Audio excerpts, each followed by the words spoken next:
Proficiency in jungle warfare is not accidental. It's a highly skilled art calling for specialized training and tactics plus perfect discipline.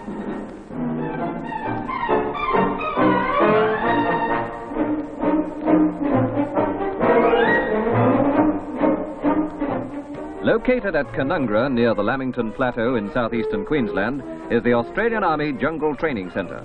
The centre was established during World War II to train our troops for service in the jungles of New Guinea and other occupied islands to our north. The Jungle Training Centre is responsible for teaching the skills and techniques of tropical warfare and approved tactical doctrine and for training personnel in the art of command. These aims are achieved by a variety of means. In the tactics wing, instructors pose problems and students and instructors together discuss and ponder over the problems, using large-scale models of the terrain, followed by studies on the ground.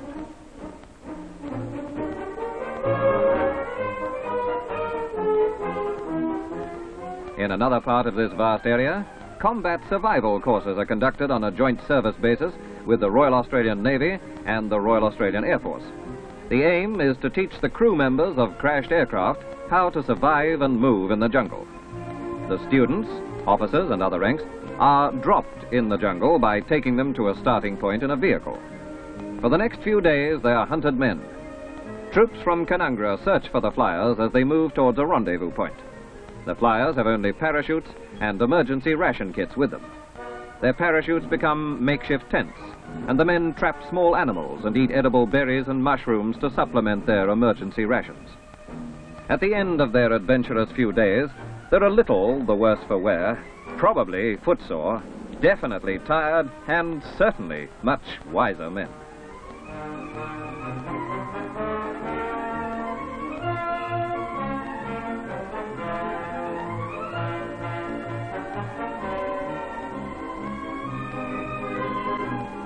Canungra boasts a wide variety of firing ranges. On the hip firing range, men advance in the open, firing as they go, from sitting, kneeling, lying, standing, and walking positions. Speed and accuracy are paramount requirements for the jungle fighter. In the sneaker lanes, narrow tracks through the undergrowth, the student advances cautiously. The instructor pulls on a hidden control cable, and the concealed target suddenly appears in front of the soldier. This range is to test observation, reaction time, and accuracy of fire. The flamethrower can be very useful in the jungle. There are many occasions when the need arises to climb a tree, to observe, to snipe on the enemy, or to fix one's location, or to navigate. Climbing trees and firing your rifle from a tree is not as simple as it may appear, so tree climbing and tree firing are taught as part of the course. On another range, many more concealed targets are set up. The instructor indicates a target, a lever is pulled, the target appears, and if he's quick enough, the soldier has made a kill.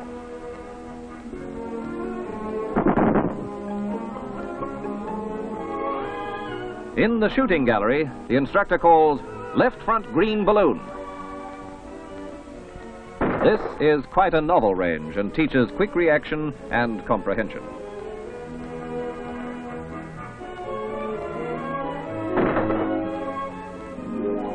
The jungle fighter must be able to improvise, and there are many ways of crossing a river. For instance, use a trailer as a boat and shovels for paddles, or build a raft from 4 and 44-gallon drums. If you're lucky, of course, sometimes they'll give you a boat, such as the 3-man Zodiac.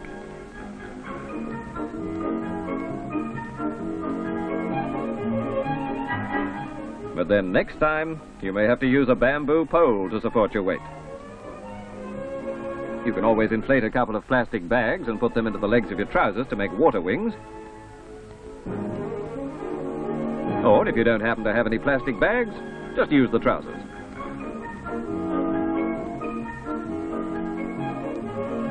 If you have a lot of gear, wrap it up in your shelter cape and float it across the river that way. Now, speaking of wrapping things up, you can always wrap your vehicle in a tarpaulin and float it across.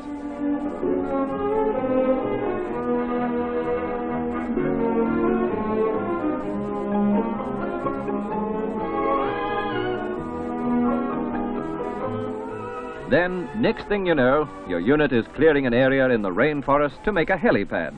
And once more, you'll probably have to improvise.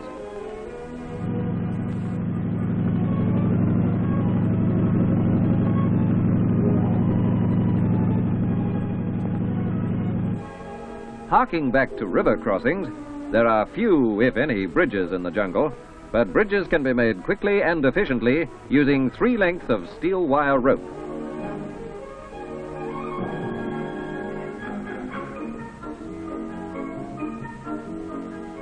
Or if material and time are short, a 2-wire bridge may be erected.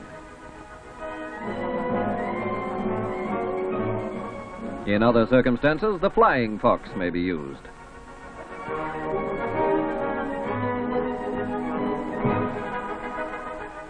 The first phase of any course at Canungra consists of muscle toughening and hand hardening. Both attributes are essential to the soldier before proceeding to other advanced training. Many hours are spent on hardening hands and toughening up muscles. In the early stages of courses, this training is a daily requirement, as the men climb ropes, roll down nets, climb more ropes and ladders, and then crawl or drag themselves along others. It's in this phase of training that the troops begin to realize how Canungra got its wartime reputation of being a tough school.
A more advanced activity, which the troops repeat throughout their time at Canungra, consists of a cleverly contrived obstacle race.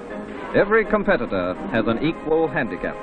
All must do the confidence course at the double and in full battle order. This course is designed to test stamina, endurance, skill, judgment, and temper to the very limit.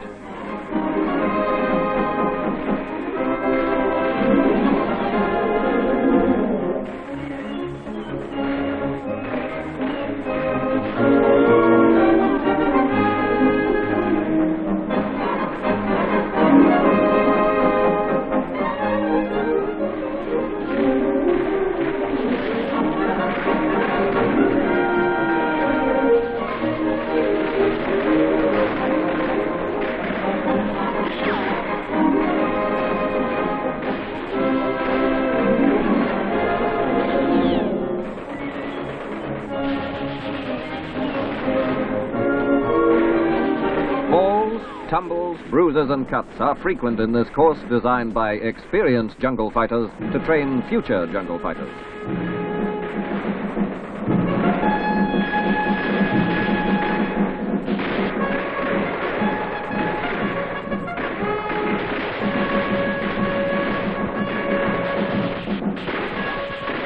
Like to try this sometime? In the jungle, it could well be the only means of crossing a raging mountain stream or a deep ravine.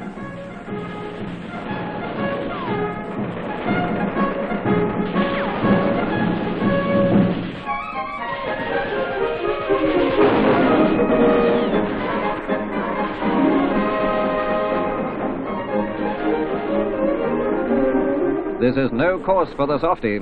No place or time to suddenly change your mind and want to go home. This is a course that sorts out the men from the boys, teaches comradeship, and tests initiative.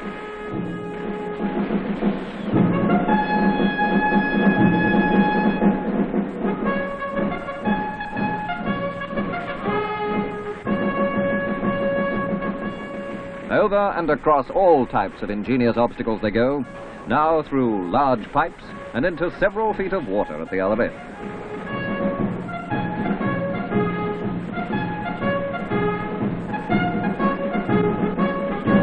a tough course, all right. And strengths are flagging now, but the troops keep going.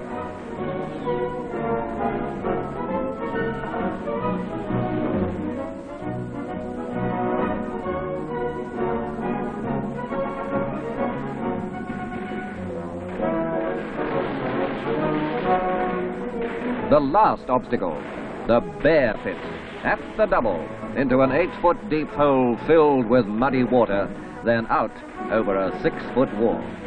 This is certainly a course that tests and makes real men.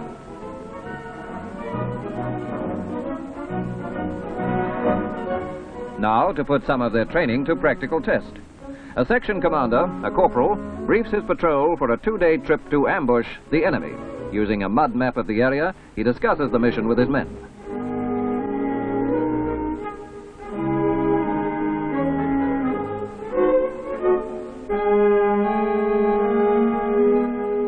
Watches are synchronized. Compasses and bearings are checked. All briefed, checked, and organized, they move out. Jungle warfare demands keen eyes, keen ears, a good sense of direction, and above all, the ability to move silently.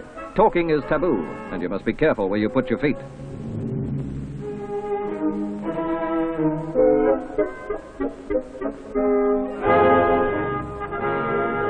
Most communication from man to man is done by signs and signals. The patrol is approaching a small stream. The leading scout gives the sign to halt. He indicates that he's sighted the stream, calls up the section commander to have a look, and moves to a position where he can provide covering fire. The section commander approaches from his position, third in the line, and makes a quick assessment.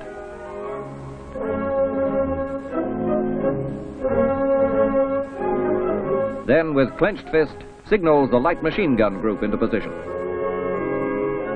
The light machine gun group of 2 men moves in to provide covering fire if required. All movements are precise, quickly obeyed, and quietly executed. Eyes continuously scan the foliage ahead and round about for any hint of a possible concealed enemy. Covering fire having been assured, 2 men move quickly across the stream. This provides a clearing party to check the opposite bank and secure and cover it. When this is done, the remainder move across and melt into the shadows.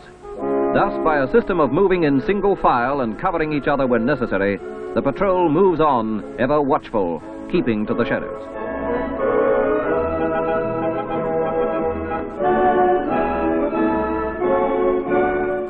Towards evening, the scout is looking for a suitable area to bivouac for the night. Sighting a possible camp, he stops.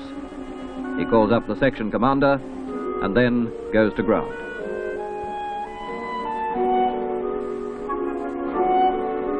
The corporal moves forward and decides that the area is safe for a camp and places his sentries.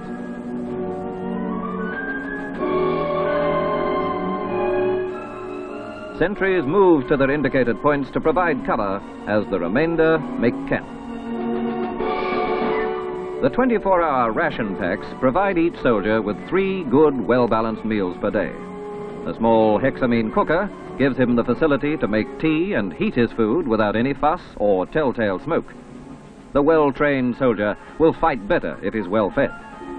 At the end of the meal, all rubbish is burnt, buried, and then covered with leaves.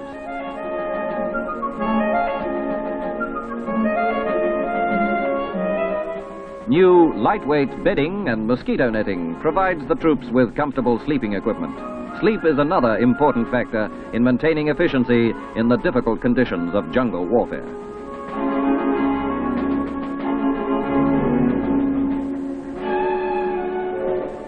It's morning now, and there's the objective, a ford over the river. The road is much used by the enemy. Crossing well upstream, the patrol approaches the ambush position.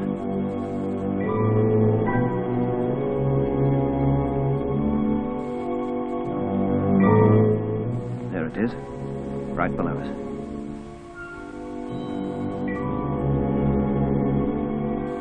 Light machine gun group. There.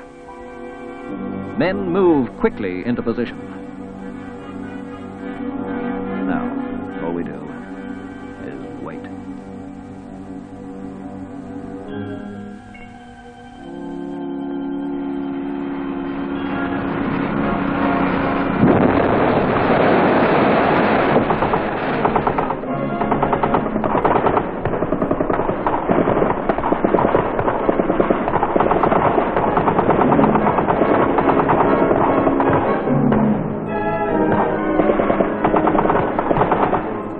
success.